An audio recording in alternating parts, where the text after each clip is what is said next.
2월 24일 오늘 만나 성경 말씀은 마태복음 13장 31절과 32절 말씀입니다. 예수께서 또 다른 비유를 들어서 그들에게 말씀하셨다. 하늘나라는 겨자씨와 같다. 어떤 사람이 그것을 가져다가 자기 밭에 심었다. 겨자씨는 어떤 씨보다 더 작은 것이지만 자라면 어떤 풀보다 더 커져서 나무가 된다. 그리하여 공중의 새들이 와서 그 가지에 깃들인다.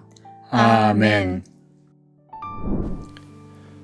오늘 만나로 만나주시는 하나님을 기대합니다.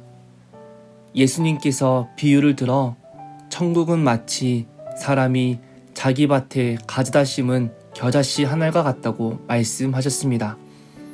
천국을 겨우 겨자씨 한 알과 같다고 표현하셨습니다. 우리가 바라는 하나님 나라가 겨우 겨자씨 한 알인 것입니다. 왜 예수님은 겨자씨로, 그것도 고작 한 알로 표현하셨을까?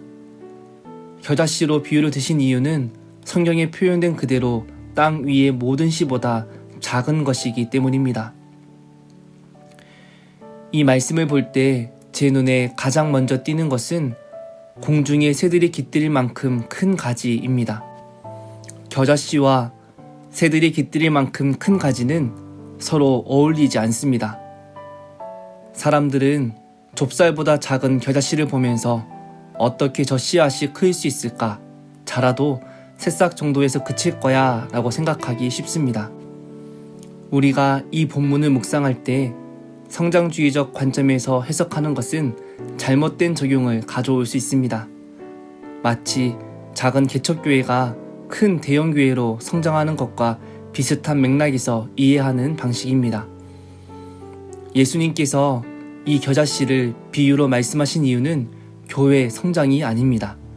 개인이 누리는 복도 아닙니다. 하나님 나라 비유입니다.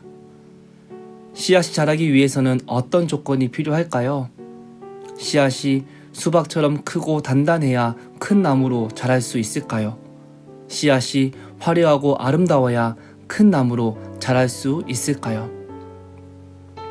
씨앗에서 가장 중요한 것은 크기도 외형도 아닙니다. 씨앗에게 가장 중요한 것은 그 씨앗에 생명력이 있느냐 없느냐입니다. 아무리 크고 예쁜 씨앗도 그 안에 생명이 없으면 아무짝에도 쓸모가 없습니다. 예수님은 하나님 나라에 대해 말씀하시면서 하나님 나라가 지금은 겨자씨와 같이 작을 것이지만 그 안에 생명력이 있다. 그리고 그 생명력으로 공중의 새들이 깃들일 만큼 큰 나무가 될 것이다 라고 말씀하고 계십니다.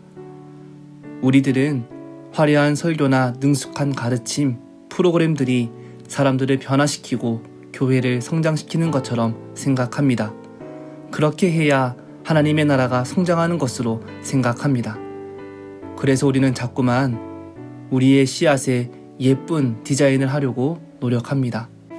우리는 자꾸만 크고 좋아 보이는 씨앗을 찾아 다닙니다. 하지만 예수님은 하나님 나라를 알려주시는 비유에서 복음의 생명력을 강조합니다. 그 복음이 땅에 뿌려지고 심기어지면 씨앗 안에 있는 생명력으로 인해 뿌리를 내리고 줄기가 나고 가지가 뻗어나가 새들이 깃드는 큰 나무로 성장합니다. 우리가 복음을 위해 살아가다 보면 낙심될 때가 있습니다. 우리의 수고가 헛된 것 같고 혹은 우리의 능력이 부족해서 하나님의 일을 제대로 감당하지 못하는 것처럼 느껴질 때가 있기 때문이지요. 하지만 성경은 분명하게 증언합니다. 하나님 나라가 나의 노력과 나의 능력에 달려있지 않다는 사실입니다. 하나님 나라는 그 자체에 생명이 있어 스스로 자란다는 사실입니다. 그래서 우리가 할 일은 생명력 있는 그 씨앗을 묵묵히 뿌리는 일입니다. 우리는 마지막 날에 주님 앞에 서게 됩니다. 실패한 것처럼 보였던 것들이 열매를 맺게 되고 이 땅에서 성공했던 것처럼 보이는 것들이 도리어 실패했을 수도 있습니다. 화려하고 크고 좋은 씨앗, 남들의 이목이 주목될 씨앗을 심기 위해 분주한 인생이 아니라 그 무엇보다 작고 투박할지라도 생명력 있는 씨앗을 심는 것이 우리의 사명임을 기억하는 복된 인생 되시길 소망합니다. 기도하겠습니다.